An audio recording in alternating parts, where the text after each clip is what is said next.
Alors, je m'appelle Valentin, je joue du violoncelle depuis à Bonson depuis un moment, un peu plus de 10 ans, je crois. Alors, je me suis mis il y a quelques années à la guitare et puis un petit peu à la basse, mais le violoncelle, ça reste quand même mon instrument principal. Alors, il se trouve que c'est assez familial puisque la première violoncelle, c'est ma maman qui a joué au tout départ de Bonson. Et du coup, j'étais venu petit voir les concerts. Et puis, ça m'a donné envie d'intégrer l'orchestre et donc du coup d'y jouer. C'est assez éclectique. J'écoute vraiment ça veut passer de la chanson française, mais de Brel à Clara Luciani. Et puis ça peut être très rock, ça peut être aussi un peu de jazz, ça peut être aussi un peu de funk. C'est vraiment assez divers. Moi, ce qui me plaît dans mon son, bah, c'est tout d'abord de pouvoir jouer en orchestre, dans un grand orchestre symphonique. C'est vrai, pour un musicien amateur, c'est une grande chance, je pense, de jouer dans un effectif pareil. Et puis aussi les différents morceaux, c'est vrai que de jouer de la musique de film, c'est quelque chose qui est très souvent c'est assez épique, etc. Donc ça représente aussi beaucoup d'images, etc. On connaît les films, donc c'est quelque chose qui est très sympa. Et puis évidemment, il y a une ambiance qui est super au sein de l'orchestre. Donc tous ces éléments ensemble font que c'est vraiment super de jouer pour bande son.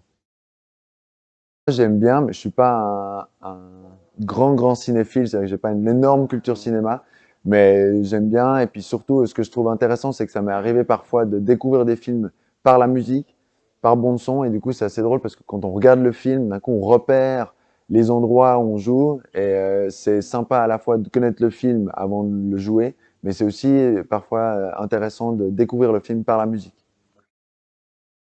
Je pense que j'essaierai de voir les classiques que j'ai pas vus. Ben, typiquement dans le programme de cette année, je crois que j'avais vu quand j'étais plus petit Le Bon, la Brute et le Truand.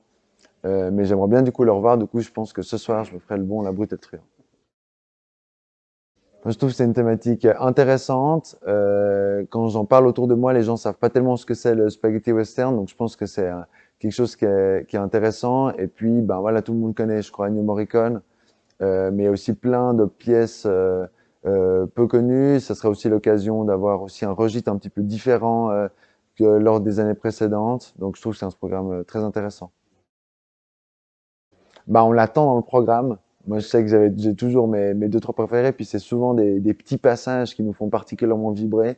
Soit des fois, c'est des passages où même nous, on joue pas forcément, ou d'un coup, voilà, on découvre des bouts qu'on connaissait pas ou qu'on n'entendait pas forcément dans le disque, ou c'est un bout que, enfin, bon, violoncelle, il y a un joli contre-champ au violoncelle qu'on n'avait pas forcément entendu quand on écoutait le disque. Mais d'un coup, de le jouer, ben, on découvre ça, puis c'est vraiment super.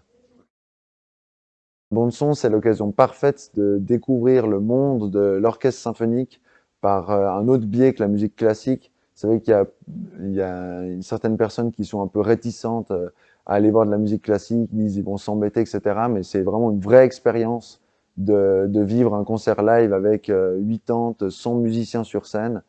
Donc j'encourage les gens qui sont un petit peu réticents à aller voir du classique de découvrir l'orchestre symphonique par l'orchestre bande son. Moi, j'ai beaucoup aimé le Space Symphony qu'on avait joué il y a quelques années. Il y avait beaucoup de pièces que je trouvais vraiment super. Et puis, il y avait un programme que j'ai vraiment adoré, c'est le Thriller Jazz. Il y avait un quartet jazz qui était venu. Et puis, c'était vraiment une série de concerts absolument incroyables. Je me rappelle d'un concert en particulier au Victoria Hall où il y avait certains passages vraiment ultra piano avec typiquement presque que la batterie, etc. Et il y avait un silence complet dans le Victoria Hall. C'était assez impressionnant.